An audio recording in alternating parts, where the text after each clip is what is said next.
that you're going to have a wonderful presentation today, and I'm going to let Sister Jane take over and tell you about our afternoon, okay?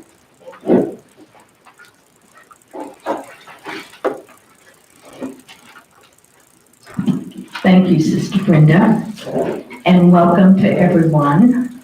Lisa, Bill, and I are very happy that you are here to share with us this afternoon.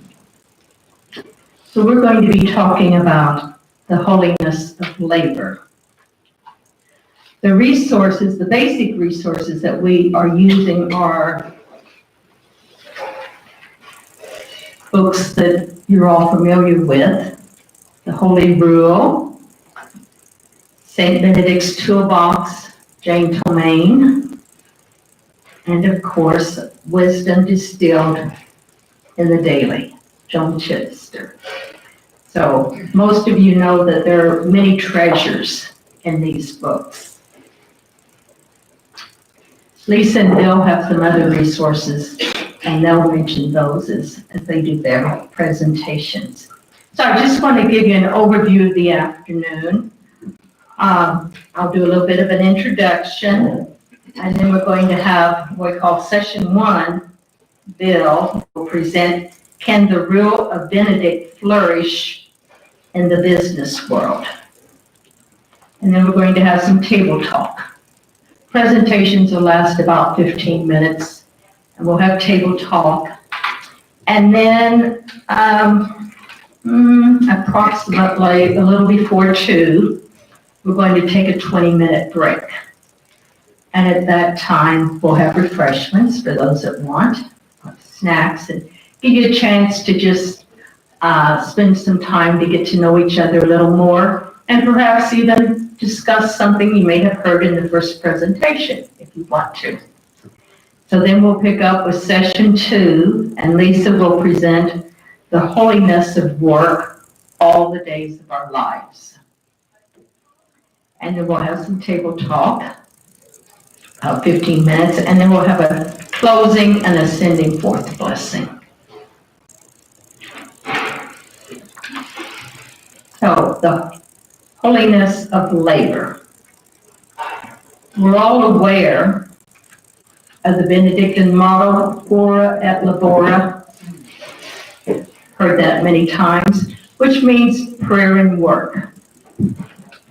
As novices, we did a lot of manual labor, and it wasn't original to our class, I don't believe, but we changed it to ora et labora et labora et labora. So yes, some of the sisters there, they recognize, yes, that was very true. We had a good number of us, and we were the workforce, which was good for us. It kept us out of trouble.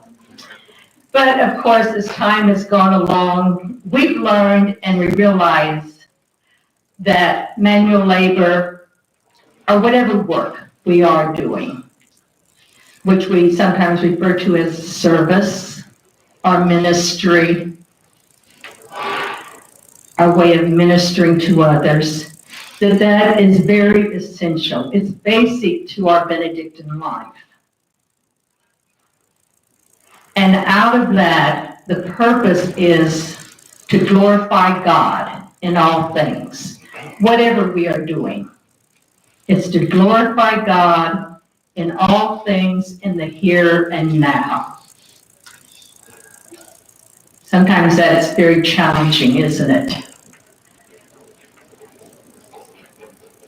In our work, we're reminded in chapter 57, verse 9, work is to be done so that in all things God may be glorified. The famous composer Johann Bach, he was born in 1685, may have been familiar with the Rule of Benedict, or maybe he was a Benedictine Oblate, because at the end of each of his compositions, and he wrote very many.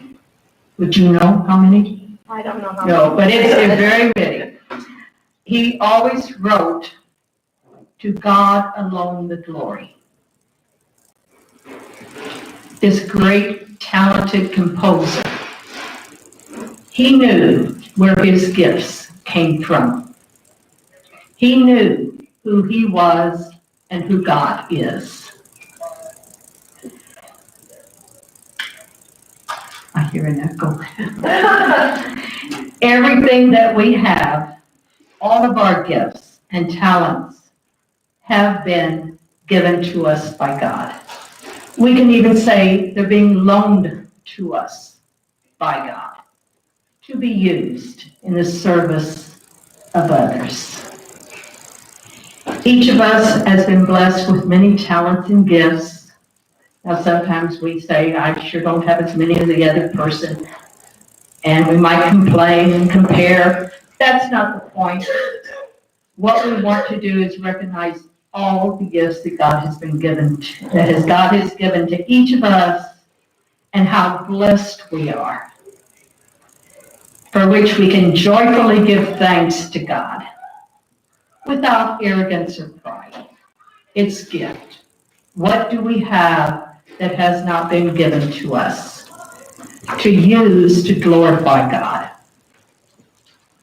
In Benedictine spirituality, work is service to others, and it's a holy endeavor of love as we share our gifts and talents, as we share what we can do. In our service, we're co-creators with God. We are to help create a better world. We are to help others, and even to help ourselves, or maybe most importantly, help ourselves so we help others and make the world a better place. In preparation for this presentation, Bill and Lisa and I had, I think, at least 3 meetings in person where we came together, and they weren't real short, to do our planning. But we commented, this sure is not work. This is not laborious. Rather, it was life-giving and fulfilling, right? We became very enthused and creative during our planning sessions, but we kind of narrowed it down to be able to present here.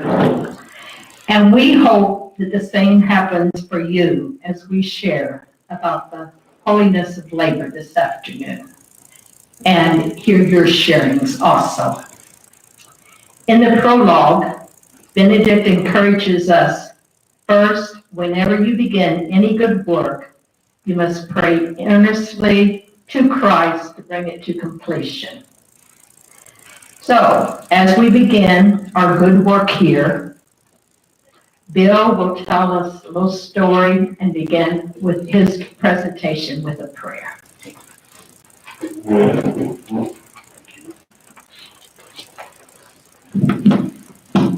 Greetings to everyone, and I bring greetings from Father Ted Temple from the University of Healthcare, Little Sisters of the Poor, next to St. Ben's on Lincoln Avenue in downtown Evansville. On the table, you'll each find one of Father Ted's calling cards that he sent for you to take with you. And a little story with this, I worked with him on putting this together. I saw his 50th Jubilee card, and it had, I came to serve, not to be served on the front of it. And Father Ted agreed to let us put these together for him. And on the back side, and that photo was last fall at the University Healthcare Chapel, which is a beautiful chapel. And on the back side, you see his morning prayer. And this prayer is a whole lot like the song we just sang. And I'd like for us to read this together. And Father Ted said this prayer during one of his homilies. And this is the way he lives. This is the way we all should aspire to live. Dear God, I offer my life to you this day. Live this day with me. Live this day in me. Live this day through me. Let me think your thoughts. Let me speak your words. let me be your body in the world today. Amen. And when I put the first draft of this together for him, it did not have a telephone number on the bottom. And he said, add my phone number to that card. How else are they going to get a hold of me? And as I was going through the breakfast line with Sister Christine Fagan, Christine Marie Fendel. Christine Marie Fendel. I mentioned we were going to say something about Father Ted, and she said, he helped my dad and he helped my mom as they transitioned into the next life. And he helped my dad at 108. And he does work at the nursing homes in Evansville, the hospitals, funerals, and he talks to the people and gives them permission to go to heaven. And that's sometimes all it needs. And he knows when they're ready. Okay, so Father Ted's a blessing, and we're grateful for his generosity. On the topic, can the rule of St. Benedict flourish in the business world today? Okay. Sister Jane and Lisa have some papers here in case you want to make some notes or something. And then on the back side, there's some questions that we're going to talk about when we have our session. So I'll go ahead and talk a little bit while they're working on those papers. And there are a number of books out there that are available. For example, St. Benedict's Rule for Business Success, Classic Management Secrets You Can Use Today, the Benedictine Rule of Leadership, and many others. But as I was flying out to Phoenix on spring break with Lisa to visit some cousins, I found this Southwest magazine in the back of the chair in front of me. And there's an article here about Herb Kelleher. And Herb is their founding CEO, and he died in January. And after reading this article, I'm going to start the talk. And that's where this is based upon. Can the rule of St. Benedict flourish in the world today? I believe the answer is yes, both when it is intentional with the knowledge of the rule and also with good underlying principles consistent with the rule, but without direct knowledge of the rule. While reading an article by Matt Crossman in the Southwest Airlines magazine about Herb Kelleher, Southwest Airlines retired executive who died this January, I saw many parallels with the rule of Benedict and Herb's humane behavior. The article says he was truly a legend, one of a kind, truly larger than life. He insisted people call him Herb. I'll do so in my comments. Now, I'll try to connect a few of Herb's ways of being in the business world to the rule of Benedict. Herb said, we hire great attitudes and we'll teach them any functionality they need. Benedict and Chittister, work develops the worker. The more I work at anything, the better I get at it and the better I feel about myself. Skill in anything develops only with practice and practice and practice. Herb's first secretary, Colleen Barrett, said, here I am, a little girl from the sticks of Vermont who didn't know anything. He treated me as an equal from the day he met me. That's the way he was with every single employee with a capital E or friend he ever met. Benedict and Chittister, all work has value and the workers are respected and valued. In the Benedictine tradition, labor is dignified, and so are the laborers. Let the employees be themselves. Your people come first.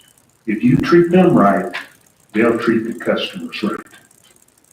Benedict and Chittister, work is essential then to both community development and to justice.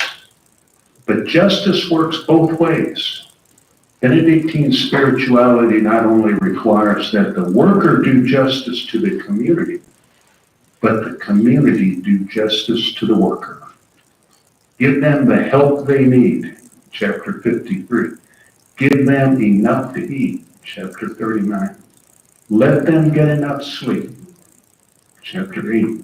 Listen if they say the job is too hard for them, chapter 48.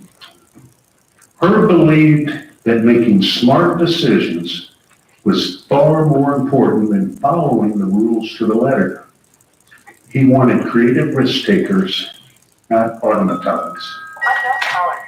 Benedict encouraged smart decisions, listening with the ear of your heart, with justice and mercy to create fair, humane outcomes. Amazing compassion is the real rule, where strict following the rule to the letter could seem to be the greater value. Amazing compassion. Herb, rather than a 700-page employee manual, developed a 30-page guideline for leaders. The first line reads, "These are only guidelines. Feel free to break them in the interest of our customers." Benedict referred to his rule, which is fewer than 100 pages, as, quote, as a little rule for beginners, chapter 73. He invited the community to use discernment and love in applying the rule in the interest of their fellow human beings. Herb, more than anything, wanted employees to find joy at work and customers to enjoy themselves on the plains. Benedict says, service and being co-created in your work will bring joy and fulfillment. Herb believes that you should show people that you admire them and love them as individuals, not just as producers. Benedict's rule says that by serving one another and others, we promote feelings of love and help them as individuals. Chittister says love comes from loving, and that requires the work of being of service to those you love, including all your family members and all your fellow community members. Herb said, I forgive all personal weaknesses except egomania and pretension. Benedict also feels strongly about this, so much that he wrote an entire chapter, 7, Humility, which included the 12 steps to humility. Chapter 7, without doubt, this descent and ascent can signify only that we descend by exaltation, parentheses, egomania, pretension, close parentheses, and we ascend by humility. Herb said, think small and act small and we'll get bigger. Think big and act big and we'll get smaller. Jane Tomaine in her St. Benedict's Toolbox quotes Esther DeWalt. Benedict's life shown in the rule is undramatic and unheroic. It simply consists in doing the ordinary things of daily life carefully and lovingly, with the attention and the reverence can make them a way of prayer, a way to God. Secretary Barrett said Herb loved to serve. He didn't know the term servant leader. He simply was one. Benedict Chittister, in Benedict's community, the rule mandates the members should serve one another.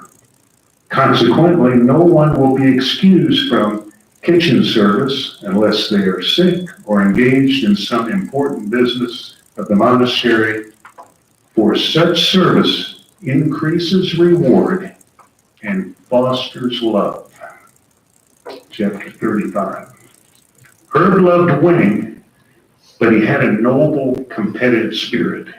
He wasn't there to vanquish for the sake of vanquishing a foe. Benedict encouraged a good zeal to be first to reach to the other in love. Chapter 72. Herb. A company is stronger if it's bound by love rather than fear. In a Benedictine community, love of God, one another, all human beings, and all of God's creation are the foundation of the community. The peace within a Benedictine community overcomes fear. The current CEO of Southwest Airlines, Gary Kelly, said, "If you force me to choose one word, I would say his legacy is love." He would tell us all how much he loved us. Not Southwest, not business. This was more than a profit and loss venture for him. This was a cause to give every American freedom to fly at a cost they could afford. It was truly job security to the employees and their families. That was a powerful emotion, a passion for Herb Kelleher. Benedict Chittister, in the monastic mind, work is not for profit. In the monastic mentality, work is for giving, not just gaining. In monastic spirituality, other people have a claim on what we do. Work is not a private enterprise. Work is not to enable me to get ahead. The purpose of work is to enable me to get more humane and to make a more just world. The task of the corporate society today, whose guiding star is the bottom line and whose measure of value is money, might be to look to the conduct of Herb Kelleher and his co-workers at Southwest Airlines and adopt their purpose of work, which to me is consistent with the purposes of work in Benedictine life: to be of service, to carry others, to care for them, to see them home safely, loving them all the way home with a capital H. I'm confident that Herb Kelleher is safely home. As for the rest of us trying to live the Benedictine rule, our prioress, Sister Barbara Lynn, prays that we will all succeed, as she says. May God bless us and protect us from all evil and bring us all together to everlasting life, at home with a capital H. Thank you.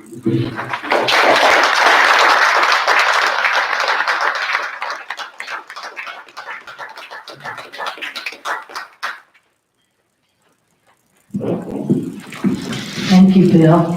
I think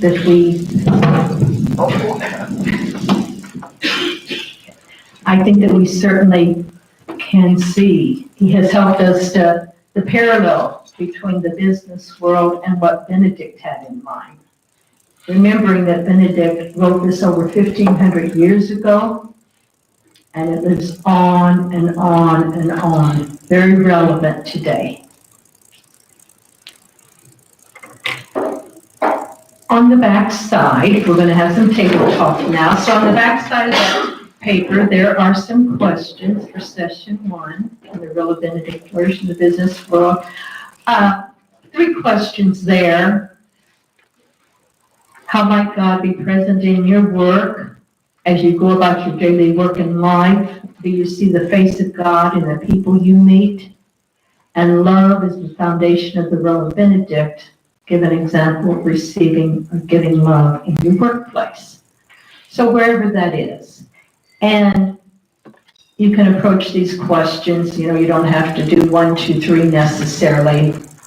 And as you think about what all Bill shared, whatever comes to mind, we'll give you about 10 minutes, and then we will ask if we can hear from each table. So if someone at the table would agree to be a reporter to share something that you heard that you think would be an inspiration for the rest of us, we would appreciate that.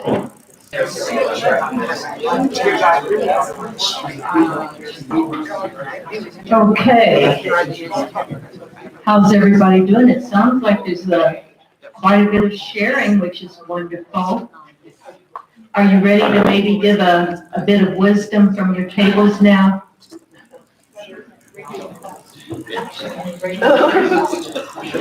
Okay, it looks like. So, can you speak loudly, or do you need to come to the microphone? All right, if you want to come up here, you could just kind of come up here if you have something to say, and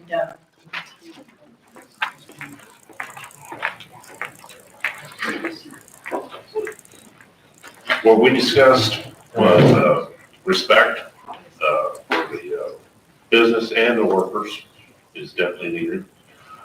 Forgiveness, in case somebody does do wrong, that you feel that it's not held against you, but pushed down. And the general partnership between both people, that you can find God's love in a workplace. Thank you.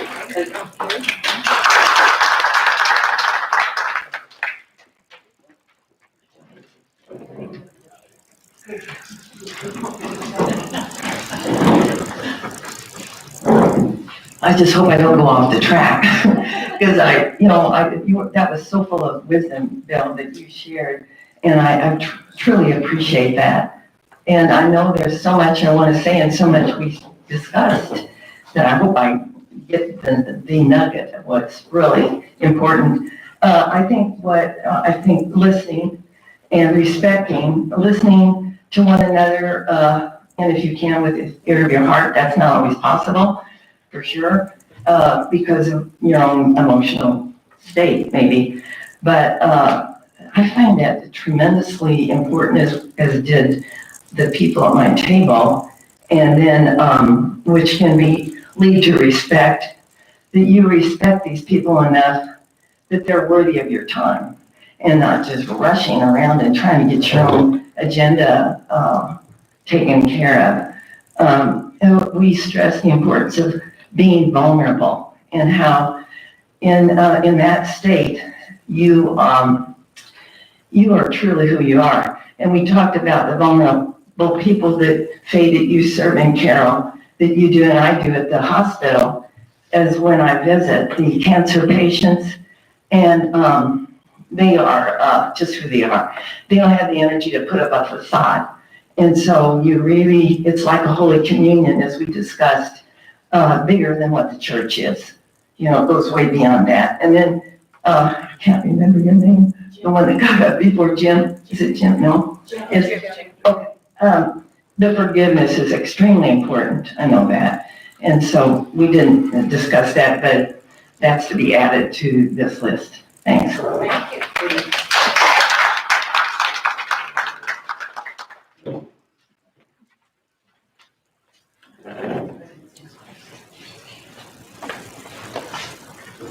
Okay, so this is what happens when you're the only male at the table. You'll- Yeah. Exactly. Either way it works. Also, you talked about guidelines, not necessarily rules. So the work that you asked us to do at the tables, we took that as a guideline and we kind of altered. Because we have a new person at our table that hadn't, as a guest, and that's Sharon Kavanaugh. So we got to know her a little bit and didn't dive into these questions a whole lot, but we did a little bit. The things about finding God in your presence at work. I think the word that came out was hard. It's sometimes very hard to find God when you get around some people that at work. And a lot of times that they have issues themselves, have made bad choices. So sometimes it's hard to really look inside them to find out where is God in there. But then I go back to what Bill was saying about attitude. And that really is the primary focus that you can have, because if you go into work and you have a good attitude, then you will be pleasant to other people. And I think once you're pleasant to other people, they in turn eventually start becoming pleasant to other people as well. We do have something where I work at. It's a note that comes out every day, and it has whose birthday it is or whose anniversary it is. And I usually send a return email to those people and just say, congratulations on your birthday or anniversary. Hope you just have a great day. You know, and just doing little things like that, I think, allows us to be, you know, just that little touch of God, you know, floating around at work.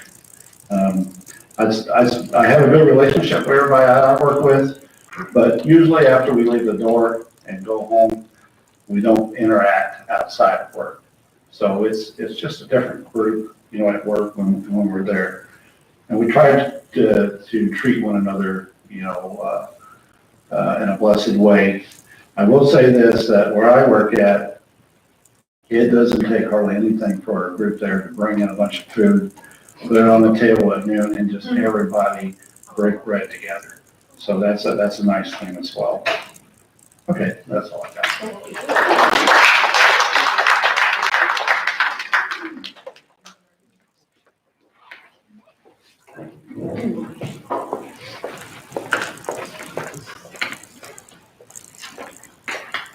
I think the thing that stuck out for me most is that we were talking about people approaching you at work. They probably see God in you, and then in counseling or whatever it is that you do, you are reflecting God out to them.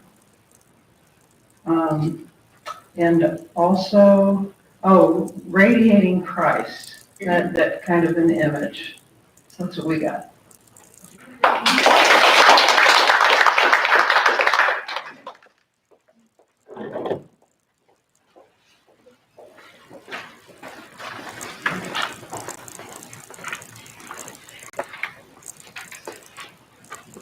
Well, I didn't get time to say anything table soup and stuff. But one thing that I think I might be the only one that can say this. I was privileged to work with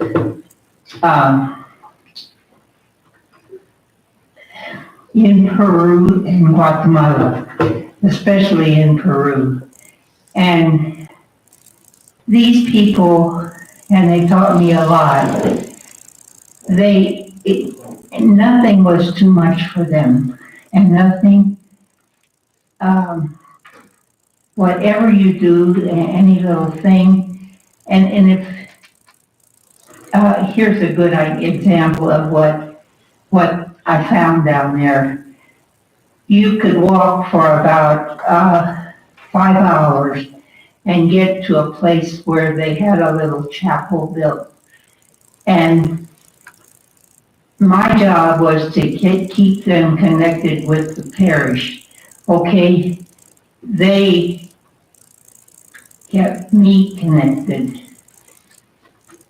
just by their attitude. it was not, it never was too much for them to give an animal, we might have one and bring it in, and they expected you to take it back with them to meet with them. And their love for this Blessed Sacrament was really something. It was shown up when we got the privilege, the sisters that were down there as missionaries, to go out and take consecrated host with us. And that didn't happen right away. That happened a few years later. But when that happened, it was just great. I mean, they really loved the Blessed Sacrament. And when the priest could come, it was great. But they couldn't always come. But we could. And we could take it to them and have they call it the Sisters' Mass, but it wasn't Mass, We just had a communion service with them, and they really appreciated that. If anybody has a question, I mean, I'll be ready to answer it, but right now, that's what I wanted to say.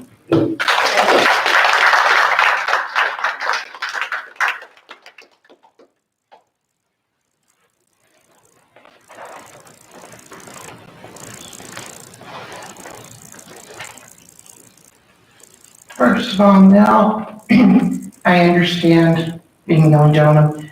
I'm up here because my husband volunteered me, so. He was just an automatic finger point, and that was all we wrote. So anyway, one of the things that were said at our table is everybody should be able to have a boss like her, but that's not a common boss in this world today. And it was brought out that competition anymore is becoming so strong. It's let's get ahead of the people we work with to get the better paid, the better position. And that competition is standing in a lot of ways. It's not a friendly competition anymore. And loyalty doesn't seem to mean what it used to. Loyalties change given the situation. Our table is a little bit diverse because several of us are kind of in the service industry. My husband's in the business industry, and he sees a different side of what goes on. I'm in education, and unfortunately, the most common comment I hear at school anymore is, it doesn't matter what I do, it's never good enough. And we have a principal who will tell you that, oh, you did a wonderful job, but you could have done this better. And as you all know, the education anymore is not based on teaching what you want to teach. It's teaching to the standards. And if you don't do it just the way they want, well, that's the way it is. And our final comment is that all bosses should have to listen to Bill's presentation to understand how they should be doing it.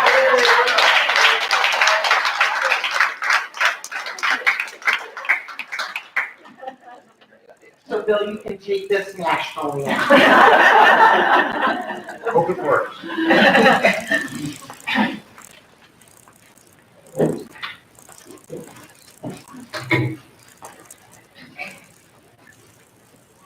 We figured out that on that humility part, you need to be humble enough to accept that other people, you're a team, and other people will have parts of the puzzle to put together. That was Tanya's thought, that all of you have parts of the puzzle to make this, whatever you're doing together, work.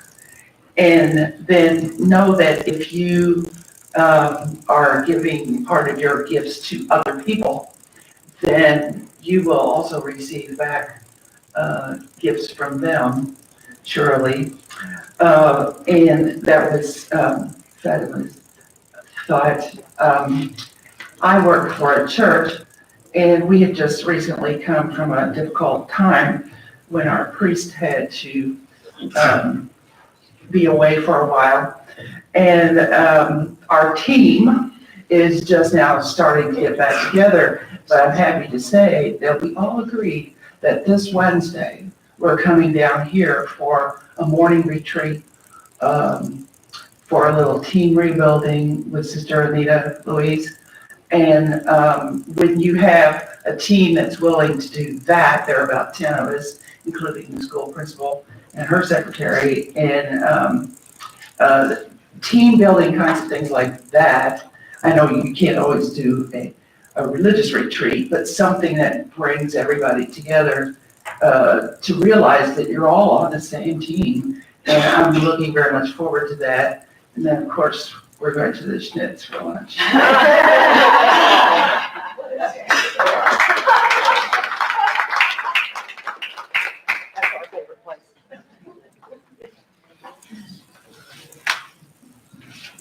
Okay, wonderful. A lot of sharing of wisdom. So you deserve a break. Let's take about a 15-minute break. Okay, wonderful. Did everybody get a little break, a little snack? And we are ready to begin with session 2. However, before Lisa begins, we would like to do a little mixing and matching. What we would like to do is two people from each table. You can look around and see who it might be easiest to do this. We'll ask 2 people from each table to move to another table. So you have a little variety. So as I said, if someone has 3 bowls of snacks, maybe you could let them stay there. But if it's not so much, if 2 people, you will want your paper and your snack. So if 2 people get up from each table and the 2 people join, then we'll be mixing and matching. Thank you for doing that.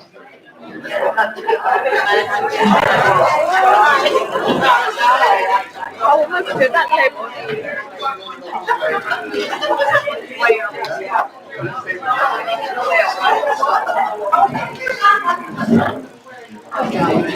Can I join you?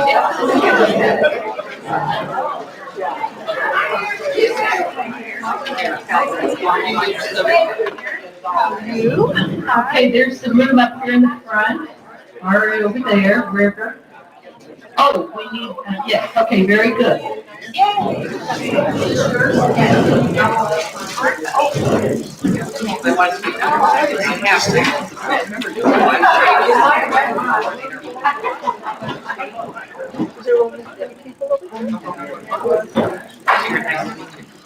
Okay, thank you. And now Lisa will present the Holiness of Work, all the days of our lives.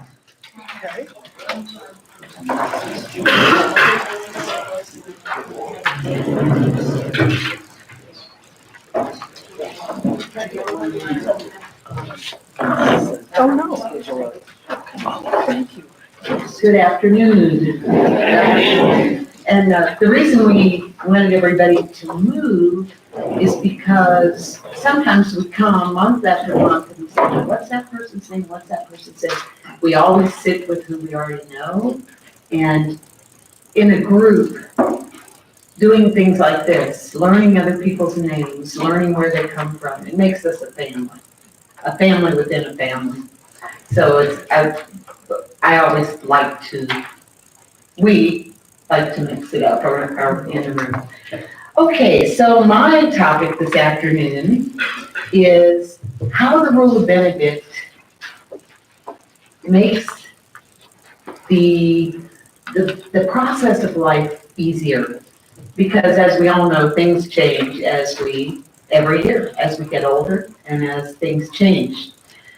Also, I'm going to talk about it in conjunction with work.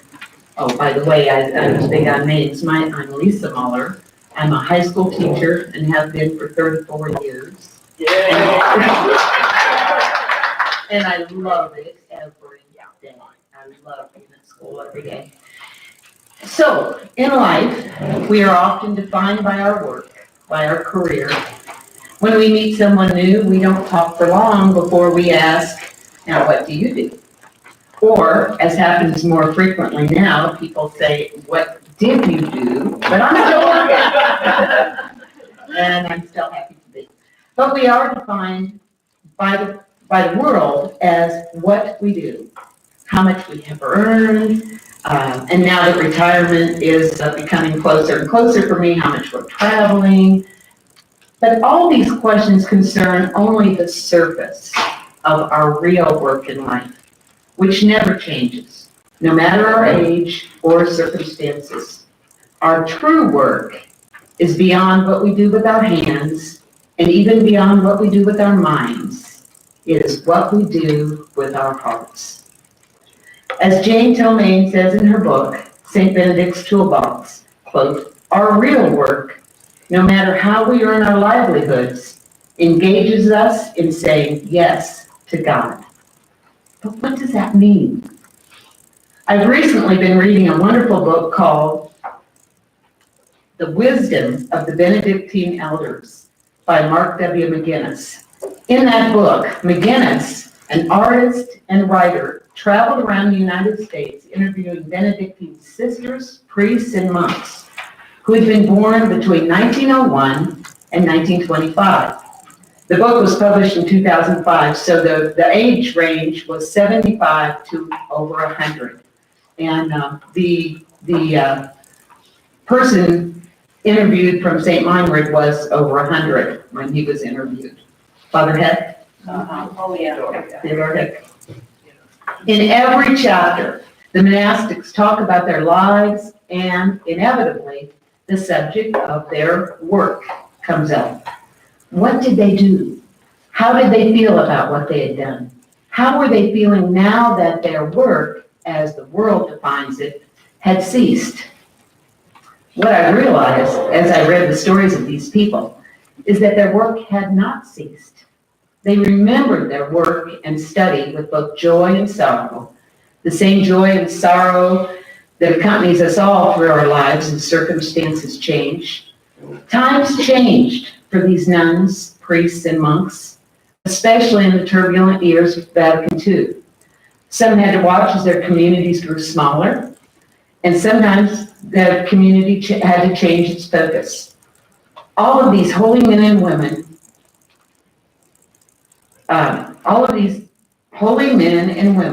in the book, because of age, health issues, or simply changing circumstances of the world, had made changes that could have been devastating. But somehow, the people interviewed were not devastated at all. In all the interviews I've read, those interviewed seemed to believe that their work, their real work, had not changed. They have always realized that their job description is the same now as it has always been. Prefer nothing to the love of Christ, love one another, listen with the ear of your heart, and say yes to God. Our lives as lay people are also defined by the work we do. We are students, parents, spouses, single people. We are caregivers, teachers, librarians, business people, housekeepers, cooks, administrators, bookkeepers, and on and on.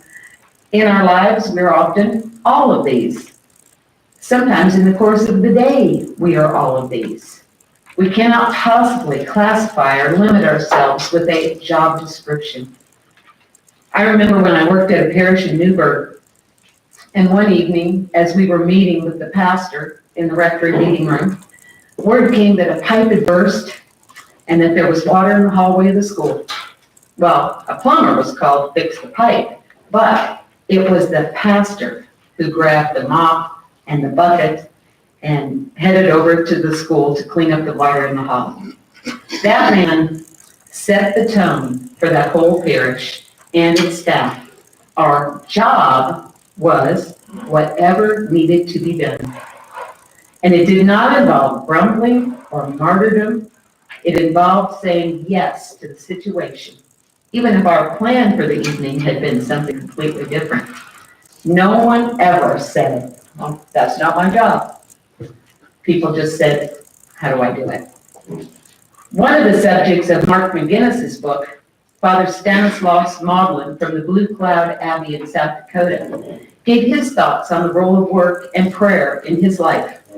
He said, quote, "Work for me means saying yes to the immediate needs of people. My work inspires my prayer energizes my work. These two are like the 2 feet under a human being. First one step, then the other. When one pays attention to both work and prayer, one can stay in very good balance." The Creator gave us one imperative in early Genesis. God said, work. Unquote. That's God I'm speaking.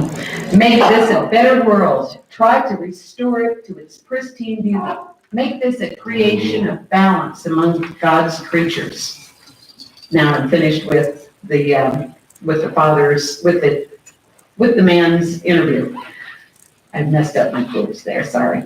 Benedict's rule is not just a manual. It is a statement of living. Joan Chittister says, the rule of Benedict, in other words, is more wisdom than law. Law is what we have come to expect from religion. Direction is what we need. The rule of Benedict is not a list of directives. The rule of Benedict is a way of life. That's Joan Chittister. Time changes things for us, and this is where I started with this talk. It's how things change for us as we define ourselves. Time changes things. I spent a great deal of my young life with 3 small children and a mom that I helped, was privileged to help. But time changes things. Our parents age, our children grow up, and in many cases move away and start lives of their own. We care for both our parents and children while they're with us, but time marches on. We could be overwhelmed, as I was when I encountered these changes in my life.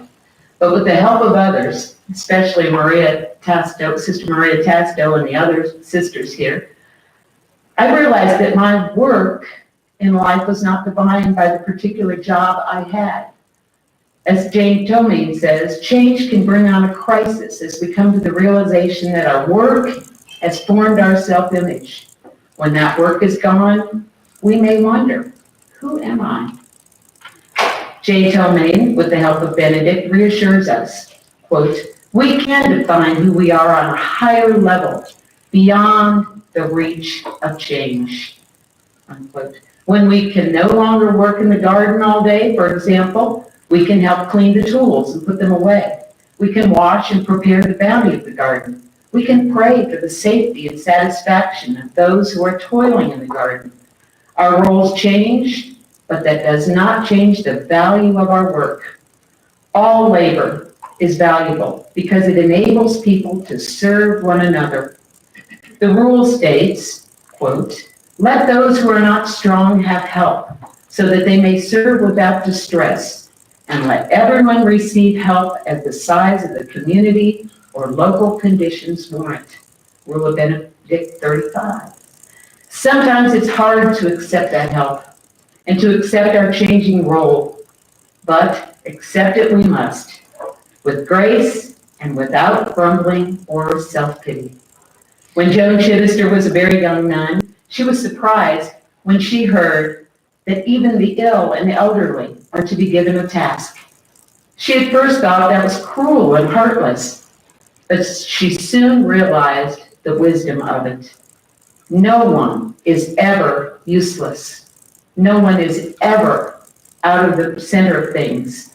No one is ever discounted. Wisdom is the essential quality of life to be cultivated, not simply skills or devotions or degrees. The rule of Benedict itself is a piece of wisdom literature.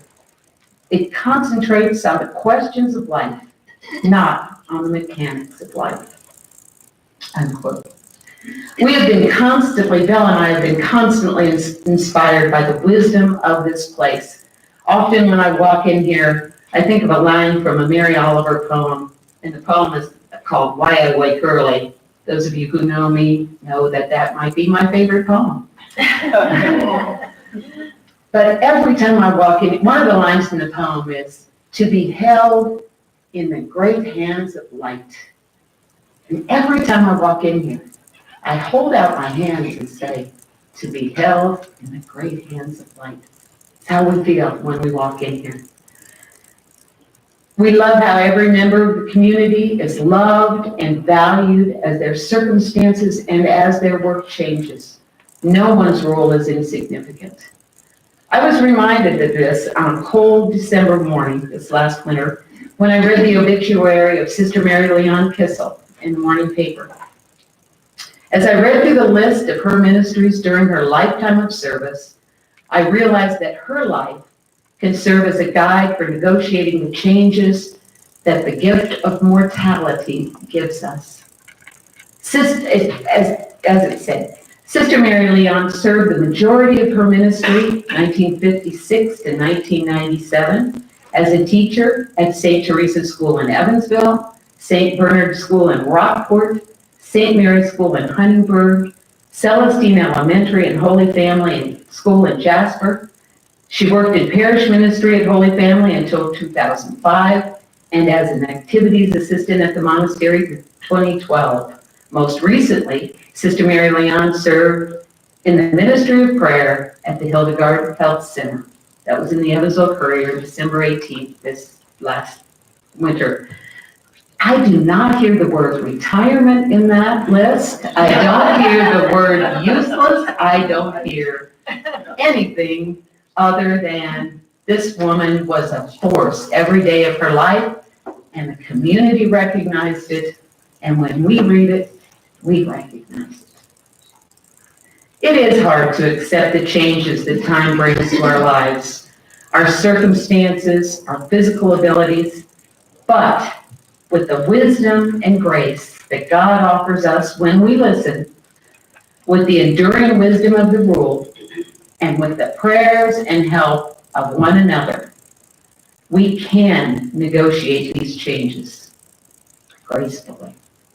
Jane Tomain concludes her chapter entitled The Holiness of Labor, Benedictine Work and Service with the following words. And so, we are to be people who are all about love.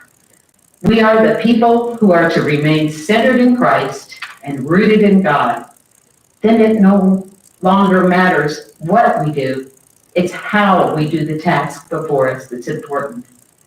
The how is explained by Benedict in the rule.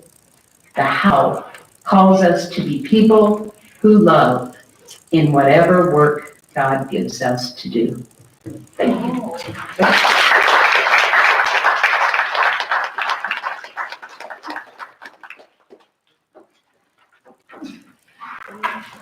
Thank you, Lisa, for the inspiration. Plenty of food for thought and encouragement. All right, so and you'll have a little chance. We can have some table talk. And on your papers there, under session 2, a couple questions. How do we define ourselves as our lives and circumstances change? How can we avoid spiritual apathy, the sadness and regret that could overtake us as our lives change? What can we do to help ourselves, to get help from others? So have about 10 minutes there. And once again, if you kind of hear something that you think that would be important to share, we'll give you a chance for someone from the table to give us some of your wisdom. Okay.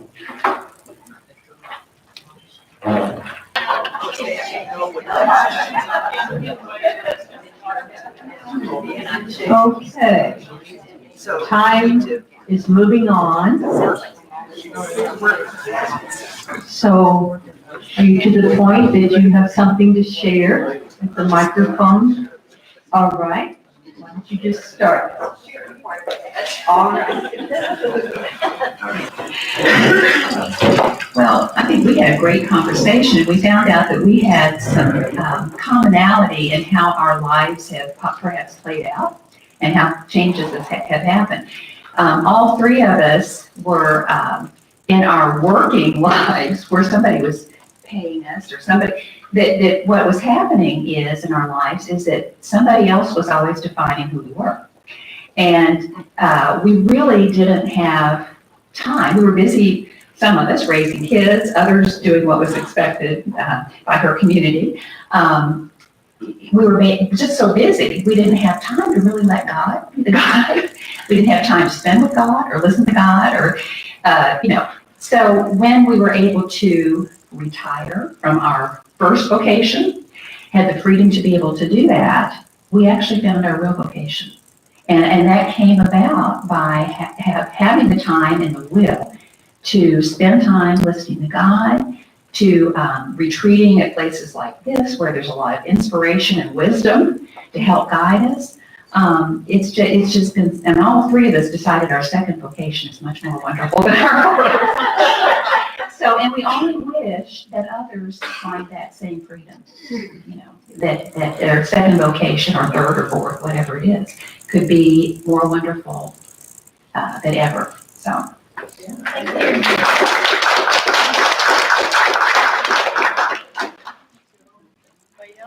Who else? I'll be praised.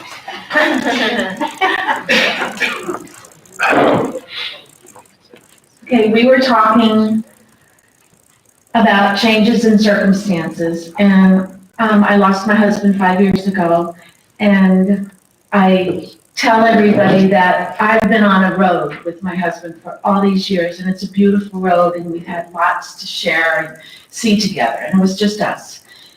And then when I lost him, there was an earthquake in the road, and it just crumbled in front of me, and I'm like, where am I going? What am I doing? Who am I? I am a wife, my husband lives in heaven, but people define me by how many kids do you have? Well, I don't have any of my own. Where's your husband? What kind of work do you do? And I didn't like that. And so this is one of the roads I came to. The road led me to the monastery and helped me to find my way. And Mel was talking that it's a lot of attitude.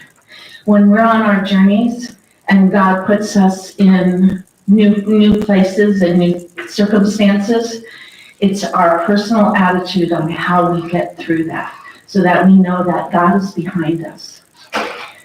Thanks.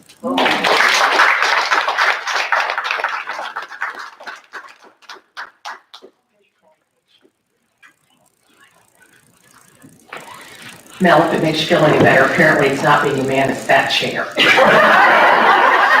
That's exactly what it said to me, because you're in the chair.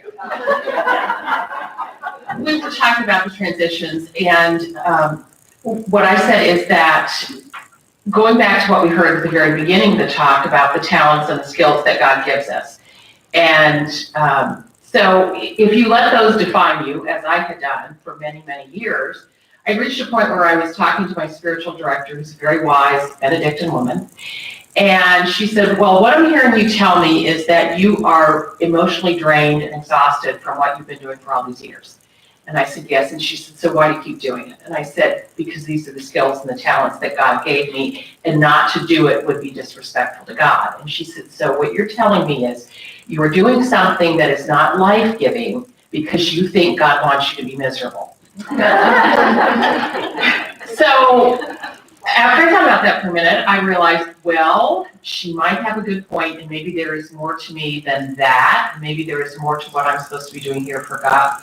And since coming to that realization, it's been a lot easier for me not to so much define myself by what I am doing at the moment as by how I am doing it and who is around me when I do it.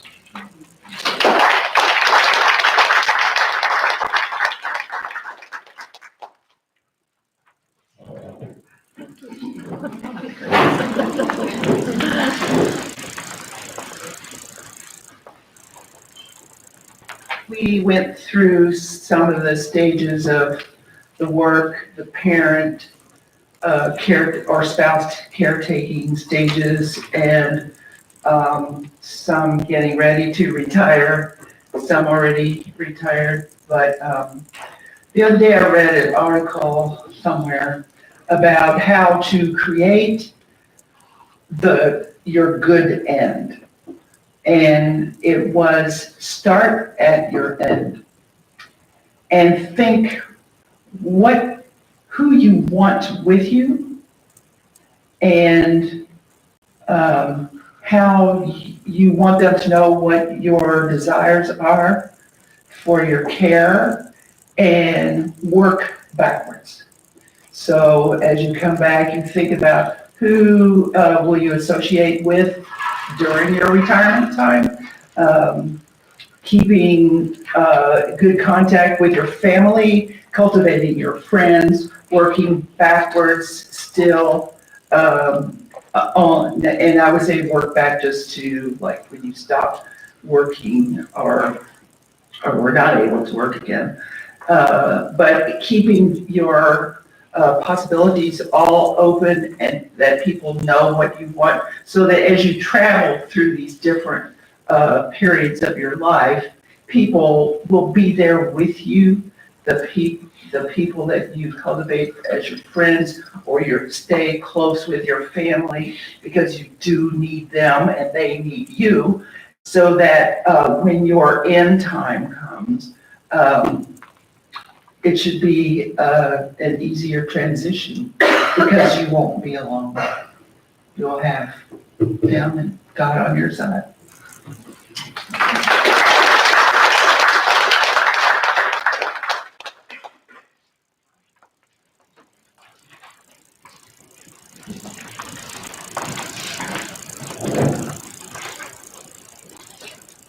I'd like you all to feel sorry for me that I got voted up here because I was the only guy at the table. But I can't. I got voted up here because I spilled my water on everybody else's nose.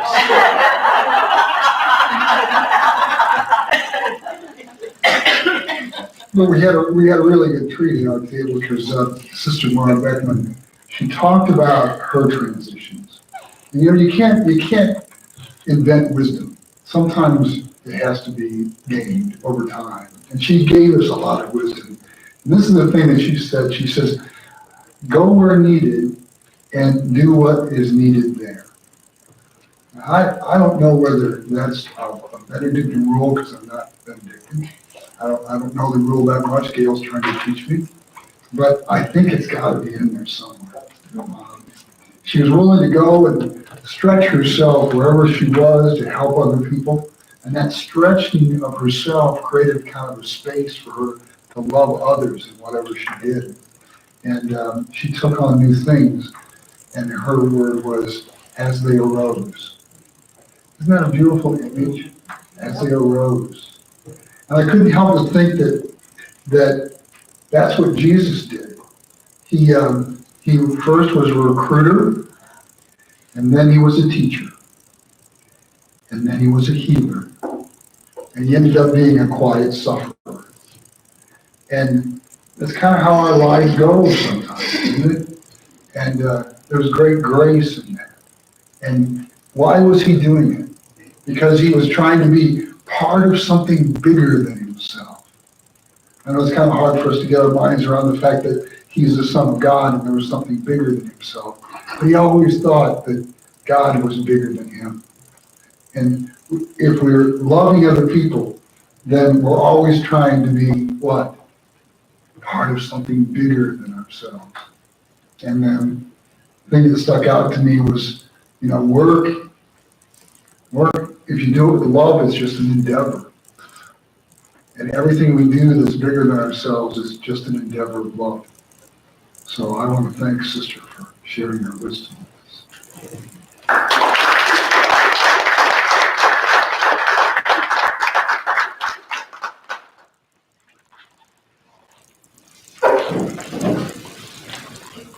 Anyone else?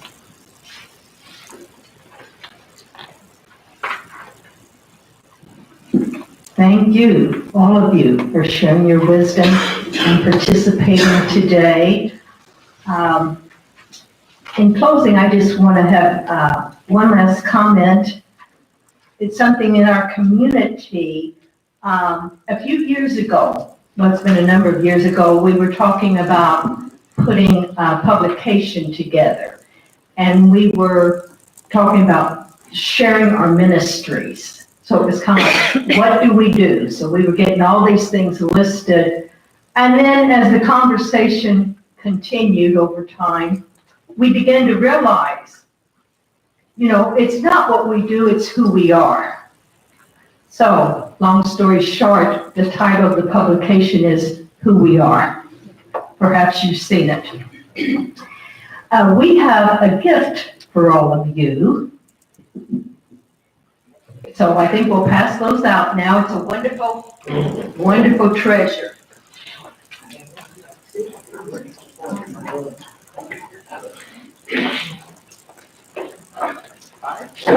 It's a little rule for beginners. Insights into the Benedictine Spirituality by Joan Chittister. She said, as you know, we hear the rule every day. It's being read to us, and we hear the whole rule 3 times a year then. But what she did is in each chapter, took a phrase or a sentence, basically a sentence that struck her and has a little reflection on it. And it's just wonderful. If we had time, I'd point out the areas that had to do with work. But there are plenty in here, plus all the other Benedictine values. So take that with you and enjoy it and be inspired. Thank you.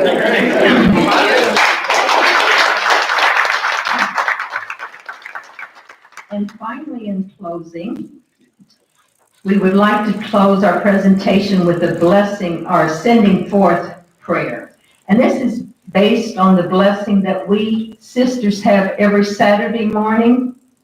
Those of you that have been at morning prayer have, when the sisters are called forth, the weekend servers, and we go out in the middle of the aisle, and the prayers or sub-prayers says the prayer to bless the workers. How many have heard that?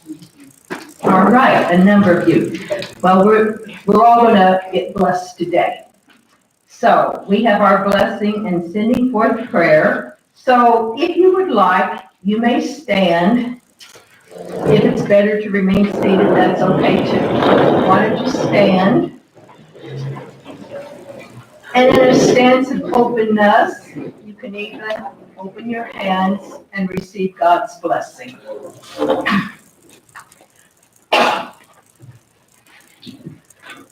O merciful and most loving God, throughout the ages, you have given help and strength to those who call upon you. Increase the faith of these sisters, oblates, and guests who desire to serve you as they serve all in your name.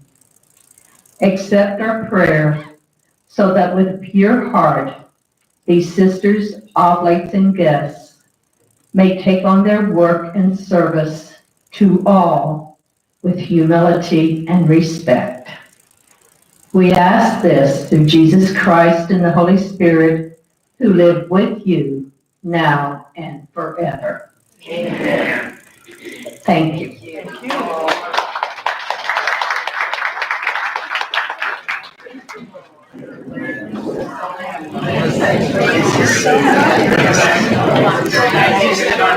I have a few comments to make before you leave, if you don't mind. I feel like this is anti-climactic. Is that the right word? Anti-non-IT. I just wanted to say a few things. We have a new person with us today who is an oblate, Sharon Kavanaugh. Actually, she's lived in Florida for a long time, and she just came back up here, and she's living in Jasper. I think we should welcome her.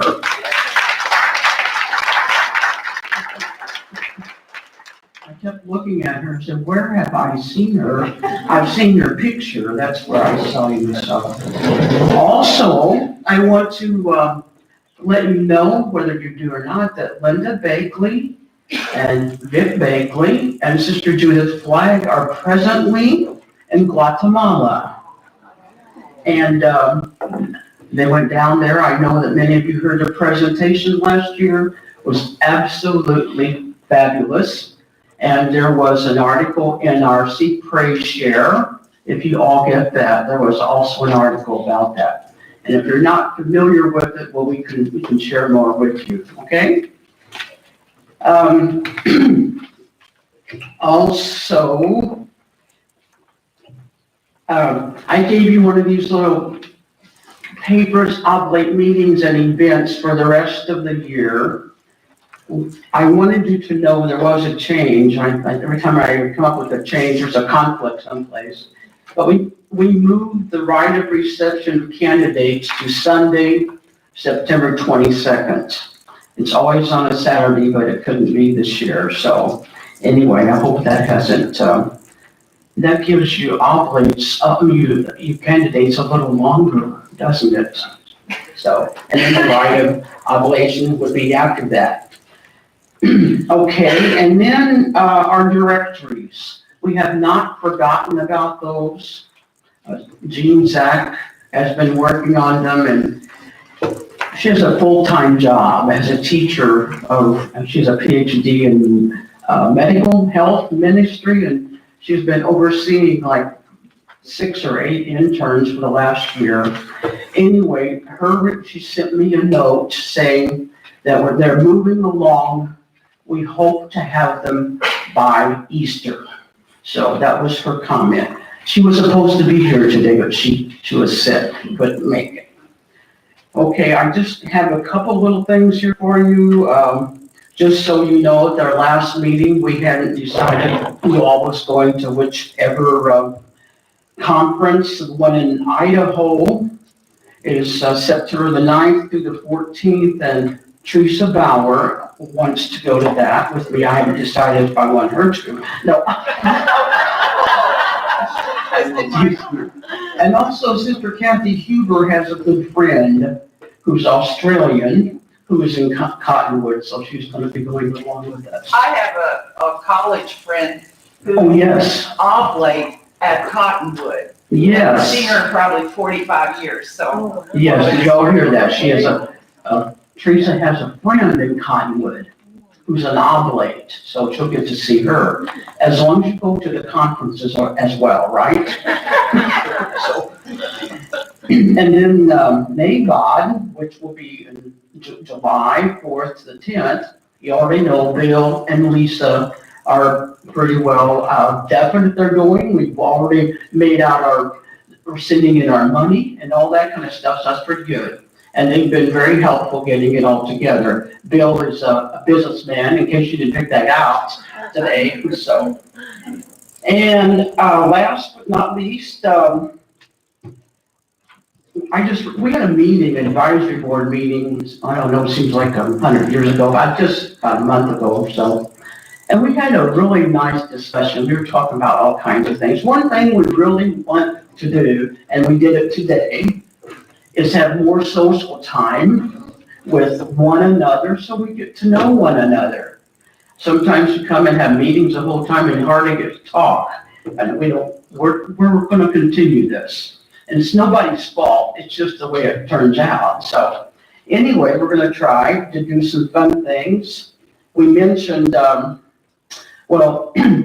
on a bus trip together. And I'm just telling you, I don't know where, I don't know when, I don't know any of those things. But wouldn't that be fun if we might take more than one bus, but we want to go somewhere and have fun. And we can pray, and we can be with one another and get to know one another. And then a retreat. We have Father Eugene coming in, but that is not what I call a retreat. It's more of a formation, learning, studying scripture, which can be reflective. But a couple of years ago, we had one sister and one oblate led us in a retreat.